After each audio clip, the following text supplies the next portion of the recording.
এরপর প্রশ্ন হলো, কোনো জালিমের ফাঁসির রায় কিংবা মৃত্যুতে আনন্দ প্রকাশ বা মিষ্টি বিতরণ করার শরীয়ী বিধান কি? যদি কোনো ব্যক্তি জালিম হিসাবে প্রসিদ্ধ হয় এবং তার জুলুমে মানুষ অতিষ্ঠ থাকে, কিংবা কোনো ব্যক্তি যদি ইসলাম এবং মুসলমানদের খুব চিহ্নিত শত্রু হয়ে থাকে এবং তার মৃত্যু অথবা তার মৃত্যুর ঘোষণা, তার মৃত্যুদণ্ড, এই বিষয়গুলো সাধারণ মানুষের জন্য স্বস্তির কারণ হয়, সেই জায়গা থেকে আনন্দিত হওয়া, সেই জায়গা থেকে আল্লাহ শুকরিয়া আদায় করা, এটা মৌলিকভাবে কোনো খারাপ বিষয় নয়। এমনিতে একজন মানুষ ব্যক্তিগতভাবে তিনি অমুসলিম বা কাফির, কোনো মুসলমানদের জন্য তিনি কোনো ক্ষতির কারণ নয়। অথবা কোনো মানুষ ব্যক্তিগতভাবে হয়তো পাপিষ্ট মানুষ, কিন্তু তিনি মানুষের অতিষ্ঠের কারণ বা মানুষের প্রতি জুলুমের জন্য কুখ্যাতি আছে, এরকম কোনো মানুষ নয়। এরকম মানুষের মৃত্যুতে একজন মুসলমান হিসেবে আমার আনন্দিত হব না, বরং আমাদের মধ্যে ব্যথা কাজ করবে যে লোকটা ঈমান নিয়ে যেতে পারলেন না, তওবা করে যেতে পারলেন না, তার জন্য এক ধরনের করুণা কাজ করবে। কিন্তু এর বিপরীতে যদি লোকটি হয় ইসলাম এবং মুসলমানদের বিরুদ্ধে নানাবিধ কর্মকাণ্ডে লিপ্ত, ষড়যন্ত্রে লিপ্ত, ইসলাম এবং মুসলমানদের অগ্রযাত্রাকে থামিয়ে দেওয়ার জন্য অমুসলিমদের সাথে হাত মেলানো বা তাদের ক্রীড়ানকে পরিণত হওয়া মানুষ, কিংবা আপনার কারোর জুলুমে যদি কেউ অতিষ্ঠ হয়ে যায়, তখন সেক্ষেত্রে তার কাছ থেকে যে নিষ্কৃতি মানুষ পাচ্ছে, সেই জায়গা থেকে শুকরিয়া আদায় করা এবং আল্লাহর কাছে এর জন্য শুকরগুজার হওয়া, আনন্দ প্রকাশ করা, এগুলো মৌলিকভাবে কোনো নিষিদ্ধ বিষয় নয়। ইসলামের ইতিহাসে এরকম বহু জালিমের মৃত্যুতে বা তাদের পতনে আল্লাহর অনেক নেককার বান্দারা আল্লাহর শুকরিয়া জানিয়েছেন। অতএব বিষয়টা ভ্যারি করে যে এটা কি সাধারণ কোনো ফাসিক বা কাফের, নাকি ইসলাম মুসলিম বিদ্বেষী এবং কোনো জালিম যার জুলুমের জন্য তার কুখ্যাতি হয়েছে সেরকম মানুষের মৃত্যু, এটার উপর নির্ভর করে বিধানটি। তবে সে সাথে এটিও মাথায় রাখতে হবে যে আনন্দ প্রকাশ, যে কোনো ক্ষেত্রে আনন্দ প্রকাশ বা আল্লাহর শুকরিয়া আদায়, এগুলোরও একটা সীমা রেখা আছে। সেই সীমা রেখা আমরা কোনো অবস্থাতেই অতিক্রম করতে পারি না। এরপরে প্রশ্ন হলো, সিজুকা এআইডি থেকে আপনি লিখেছেন, আমার বয়স 14 বছর। ছোটকালে আমি আমার চাচির দুধ পান করেছি। এখন আমার 1 বছর বয়সী চাচাতো ভাই কি আমার দুধ ভাই হিসাবে গণ্য হবে? উত্তর হলো হ্যাঁ, আপনার ওই চাচির দুধ পান করেছেন তার যে সন্তান, তিনি আপনার চাচাতো ভাই হিসাবে গণ্য হবেন। আপনার অন্য কোনো চাচির কোনো ছেলে যদি হয়, তাহলে সেই ছেলে এই চাচির দুধ যদি পান না করে থাকেন, তাহলে তিনি আপনার দুধ ভাই হিসাবে গণ্য হবেন না। অর্থাৎ একই মায়ের স্তন থেকে দুজন দুধ পান করেছেন, এরকম দুই ব্যক্তি ভাই বোন হিসাবে বিবেচিত হবেন, তারা এমনিতে যেই হোক না কেন। অতএব আপনার চাচির যে সন্তান তার দুধ পান করেছেন, তিনি আর আপনি যে চাচির দুধ পান করেছেন, উভয়ে আপনারা মাহরাম হিসেবে বিবেচিত হবেন এবং উভয়ে একে অন্যের দুধ ভাই বোন হিসেবে গণ্য হবেন। আপনাদের মধ্যে পর্দার কোনো বিধান থাকবে না, সেই সাথে আপনারা পরস্পরকে বিয়েও করতে পারবেন। এরপর প্রশ্ন হলো, উত্তর হলো হ্যাঁ, আপনার ওই চাচির দুধ পান করেছেন তার যে সন্তান, তিনি আপনার চাচাতো ভাই হিসাবে গণ্য হবেন। আপনার অন্য কোনো চাচির কোনো ছেলে যদি হয়, তাহলে সেই ছেলে এই চাচির দুধ যদি পান না করে থাকেন, তাহলে তিনি আপনার দুধ ভাই হিসাবে গণ্য হবেন না। অর্থাৎ একই মায়ের স্তন থেকে দুজন দুধ পান করেছেন, এরকম দুই ব্যক্তি ভাই বোন হিসাবে বিবেচিত হবেন, তারা এমনিতে যেই হোক না কেন।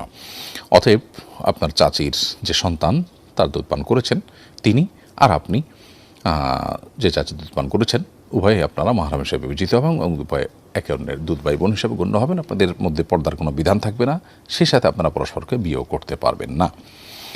এরপরে CK জিয়ারুল এআইডি থেকে, সোশ্যাল মিডিয়াতে অ্যাডসেন্সের মাধ্যমে যে উপার্জন হয়, সে উপার্জন হালাল নয়, কারণ সে উপার্জনের মধ্যে ভালো মন্দ বিভিন্ন রকমের অ্যাড সেখানে রান করা হয়, তার মাধ্যমে আমাদের অ্যাকাউন্টে ডলার তারা পাঠায়। সো এই যে মিশ্র হালাল হারাম সব ধরনের জিনিস যাবে, হারাম অ্যাডভার্টাইজমেন্ট যেখানে মিউজিক থাকতে পারে, হারাম অন্য আরও উপাদান থাকতে পারে, পরনারীর আপনার শরীর প্রদর্শনের ব্যাপার থাকতে পারে, পর্দাহীনতার ইস্যু থাকতে পারে, হারাম প্রোডাক্টের অ্যাডভার্টাইজমেন্ট থাকতে পারে। তো আমি আমার প্ল্যাটফর্মে এরকম কিছু করে উপার্জন করতে পারি না যেটা হারাম, অর্থাৎ সেক্ষেত্রে আমি অন্যায় কাজ করে উপার্জন করছি, ব্যাপারটা সেরকম দাঁড়াবে।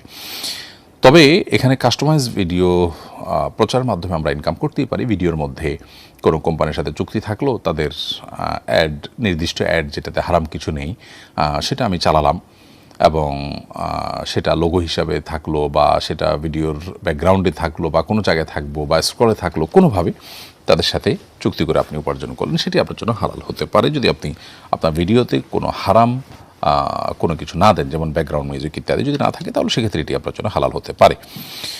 এরপরে প্রশ্ন হলো, শীতকালে কানটুপি দিয়ে কপাল ঢাকা অবস্থায় টুপির উপর সিজদা করলে নামাজ হবে কিনা? সাধারণ অবস্থায় কপাল সরাসরি ফ্লোরে বা যেখানে সেজদা দিচ্ছেন সেই জায়গায় রেখে সেজদা দিয়ে সালাত আদায় করতে হবে। যদি শীতের আতিশয্যের কারণে, অতিরিক্ত শীতের কারণে কষ্ট হয় এবং সেক্ষেত্রে টুপি খুলে এভাবে সালাত আদায় করাটা আপনার জন্য কষ্টের হয়, তাহলে সেক্ষেত্রে আপনি টুপির উপর সেজদা দিলে নামাজ আদায় হয়ে যাবে। কিন্তু একান্ত আপনার প্রয়োজন ছাড়া যদি আপনি কপালের উপর এরকম কোনো কিছু দেন, মোটা কিছু দিয়ে যদি আপনি আলাদা আবরণ তৈরি করেন তারপরে সেজদা দেন, তাহলে সেক্ষেত্রে সেটা মাকরুহ হবে। অ্যাডভোকেট রুমানা কিবরিয়া আপনি লিখেছেন, মসজিদুল হারাম এবং মসজিদে নববীতে প্রত্যেক সালাতের পর জানাজার নামাজ হয়, মহিলারা কি এই নামাজে অংশগ্রহণ করতে পারবেন? বোন রুমানা কিবরিয়া, আপনার প্রশ্ন উত্তর হলো যে মসজিদে নববীতে বা মসজিদে হারামে বা যে কোনো জায়গায় জানাজা সালাত চলছে, সেখানে মহিলারা যদি থাকেন তারা জামাতে শামিল হতে পারবেন এবং তারা জানাজায় শামিল হওয়ার যে সব সেটা লাভ করবেন ইনশাআল্লাহ তাআলা, কোনো অসুবিধা নেই।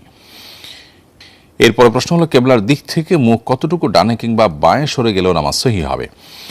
উত্তর হলো যে কেবলার দিকে মুখ করে সালাত আদায় করতে হবে এবং সেটি আমাদের জন্য ফরজ। যদি কেবলার দিকে সালাত আদায় না করে অন্য কোনো দিকে ফিরে কেউ সালাত আদায় করেন, তার নামাজ হবে না।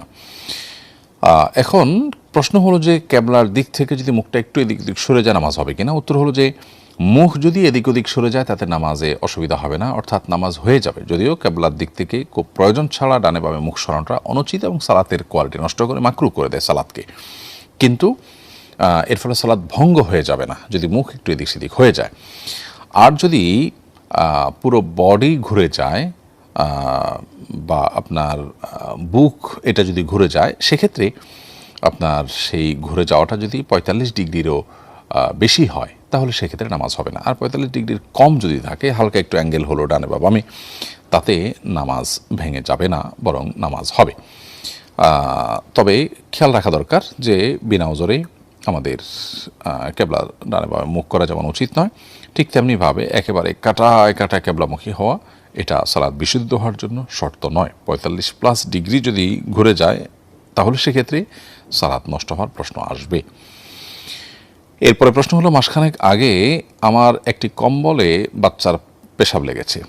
গতকাল আমি অন্য আরেকটি কম্বল সেই পেশাব লাগা কম্বলের উপর দিয়ে গায়ে দিয়েছি, এতে কি দ্বিতীয় কম্বলটি নাপাক হয়ে গেছে? উত্তর হলো যে আপনার যেই কম্বলে বাচ্চার পেশাব লেগেছে সেই কম্বলের উপরে যে আরেকটা কম্বল দিয়েছেন, এই কম্বলে ওই কম্বলের আগে থেকে যে পেশাব লেগেছিল যেটা শুকিয়ে গিয়েছে, সেখান থেকে কোনো দুর্গন্ধ লেগে গেছে কিনা। যদি আপনার এই কম্বলে যেটা পরে বিছিয়েছেন এটা পেশাবের দুর্গন্ধ এখানে স্পষ্টত পাওয়া যায়, তাহলে ওই অংশটা নাপাক ধরা হবে, এরপর আপনি সালাত আদায় করতে পারবেন না। আর যদি কোনো আলামত না পাওয়া যায়, তাহলে সেক্ষেত্রে একটা নাপাক কম্বলের উপর আরেকটা কম্বল বেছানোর কারণে সেই কম্বলটাও নাপাক হয়ে যাবে, এরকম কোনো বিষয় কিন্তু নয়। এরপরে প্রশ্ন হলো, টেইলারের কাছে বোরকা সেলাই করতে দিয়েছি, আয়রন করতে গিয়ে তারা আমার বোরকার আয়রনের দাগ ফেলে পুরো বোরকা নষ্ট করে দিয়েছে। এখন আমি চাচ্ছি তার থেকে জরিমানা স্বরূপ একটি বোরকা কাপড় আদায় করতে, শরীয়ত মোতাবেক এটা জায়েজ হবে কিনা? উত্তর হলো হ্যাঁ, যদি আপনার কাপড় সত্যি সে এত বেশি নষ্ট করে থাকে যার ফলে এটা আর ব্যবহার উপযোগী না থাকে, তাহলে সেক্ষেত্রে তার কাছ থেকে আপনি এই বোরকা যখন তাকে দিয়েছেন তখন এটার যে ভ্যালু ছিল